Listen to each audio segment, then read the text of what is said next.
El Evangelio según Marcos, capítulo 12. Después Jesús comenzó a enseñarles con historias. Un hombre plantó un viñedo, lo cercó con un muro, cavó un hoyo para extraer el jugo de las uvas y construyó una torre de vigilancia. Luego les alquiló el viñedo a unos agricultores arrendatarios y se mudó a otro país. Llegado el tiempo de la cosecha de la uva, envió a uno de sus siervos para recoger su parte de la cosecha. Pero los agricultores agarraron al siervo, le dieron una paliza y lo mandaron de regreso con las manos vacías. Entonces el dueño envió a otro siervo, pero le insultaron y le pegaron en la cabeza. Al próximo siervo que envió, lo mataron. Envió a otros. A unos los golpearon y a otros los mataron, hasta que le quedó solo uno, su hijo, a quien amaba profundamente. Finalmente, el dueño lo envió porque pensó, sin duda respetarán a mi hijo. Los agricultores se dijeron unos a otros, aquí viene el heredero de esta propiedad, matémoslo y nos quedaremos con la propiedad. Así que lo agarraron, lo asesinaron y tiraron su cuerpo fuera del viñedo. ¿Qué creen que hará el dueño del viñedo? Les diré. Irá y matará a esos agricultores y alquilará el viñedo a otros. ¿Nunca leyeron en las Escrituras? La piedra que los constructores rechazaron, ahora se ha convertido en la piedra principal. Esto es obra del Señor, y es maravilloso verlo.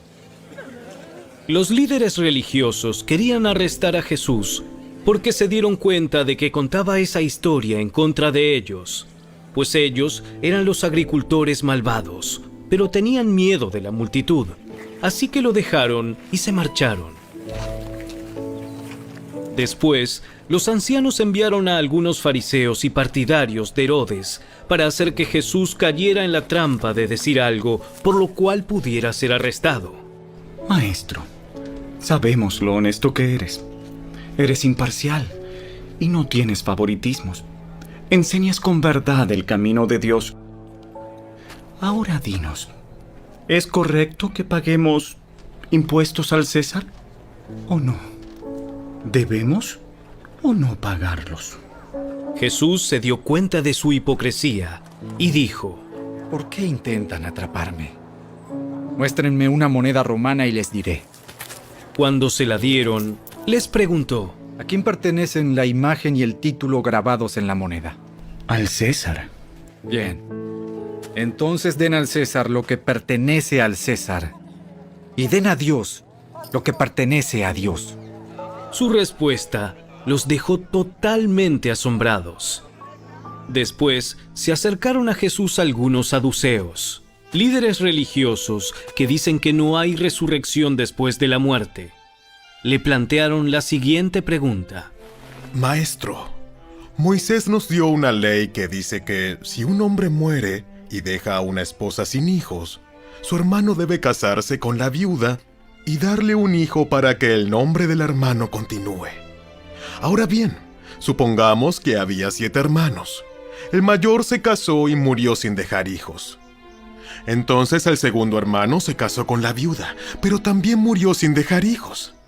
Luego el tercer hermano se casó con ella. Lo mismo sucedió con los 7 y aún no había hijos. Por último, la mujer también murió. Entonces dinos, ¿de quién será la esposa en la resurrección? Pues los 7 estuvieron casados con ella. El error de ustedes es que no conocen las Escrituras y no conocen el poder de Dios. Pues cuando los muertos resuciten, no se casarán ni se entregarán en matrimonio. En este sentido, serán como los ángeles del cielo. Ahora bien, en cuanto a si los muertos resucitarán, ¿nunca han leído acerca de esto en los escritos de Moisés, en la historia de la zarza que ardía? Mucho después de que Abraham, Isaac y Jacob murieron, Dios le dijo a Moisés: Yo soy el Dios de Abraham, el Dios de Isaac y el Dios de Jacob. Por lo tanto, Él es Dios de los que están vivos, no de los muertos. Ustedes han cometido un grave error. Uno de los maestros de la ley religiosa estaba allí, escuchando el debate. Se dio cuenta de que Jesús había contestado bien. Entonces le preguntó: De todos los mandamientos, ¿cuál es el más importante? El mandamiento más importante es: escucha, oh Israel, el Señor nuestro Dios es el único Señor. Ama al Señor tu Dios con todo tu corazón, con toda tu alma, con toda tu mente y con todas tus fuerzas. El segundo es igualmente importante. Ama a tu prójimo como a ti mismo. Ningún otro mandamiento es más importante que estos. El maestro de la ley religiosa respondió: Bien dicho, maestro. Has hablado la verdad al decir que hay solo un Dios y ningún otro. Además, yo sé que es importante amarlo con todo mi corazón y todo mi entendimiento y todas mis fuerzas, y amar a mi prójimo como a mí mismo. Esto es más importante que presentar todas las ofrendas quemadas y sacrificios exigidos en la ley. Al ver cuánto entendía el hombre, Jesús le dijo: No estás lejos del reino de Dios. Y a partir de entonces, nadie se atrevió a hacerle más preguntas. Tiempo después, Jesús estaba enseñando al pueblo en el templo y preguntó: ¿Por qué afirman los maestros de la ley religiosa que el Mesías es hijo de David?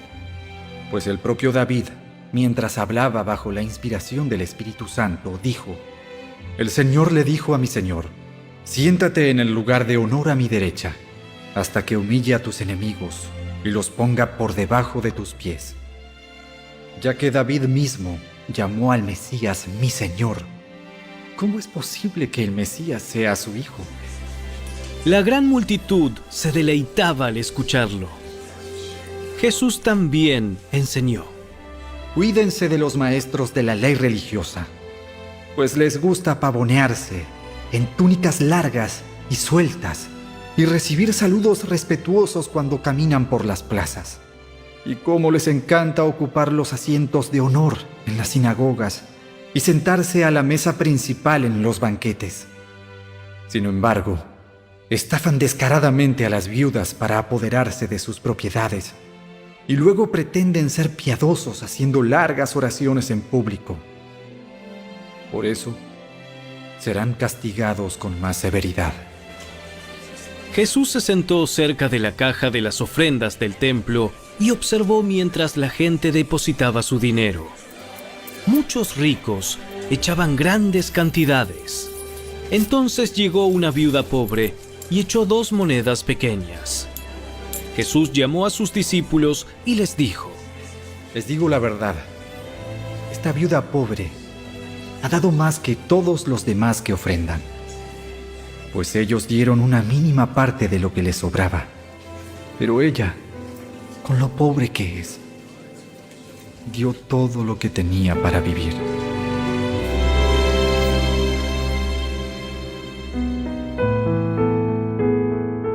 Marcos, capítulo 12, verso 30. Y amarás al Señor tu Dios con todo tu corazón, con toda tu alma, con toda tu mente y con todas tus fuerzas. Este es el principal mandamiento.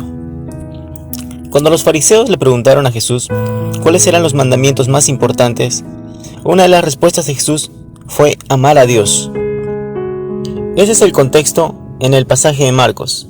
Era una pregunta acerca de la ley y Jesús respondió con ley, porque decir amar a Dios es un mandamiento, es ley, y en este tiempo no vivimos por ley. Pero quiero contarte que hay una forma de amar a Dios. La respuesta está en 1 Juan 4:19. Nosotros le amamos a Él porque Él nos amó primero. ¿Cómo no amar a Dios en todos sus aspectos? Piensa en la excelencia del carácter de quien su esencia es amor. Dios es un ser tan perfecto. Pienso en todas las cosas que Él ha hecho por mí y el mismo hecho de ahora tener salvación, justificación, redención y más.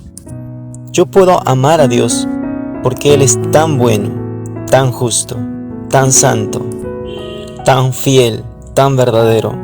No hay uno solo de sus atributos que no sea exactamente lo que debiera ser. Si veo a su Hijo Jesús, veo que su carácter está balanceado de una manera tan gloriosa.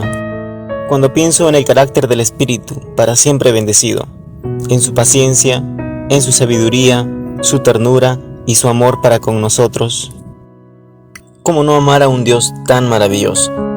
Sí, hermano, tenemos que amar al Padre, al Hijo y al Espíritu Santo, que es la divina Trinidad.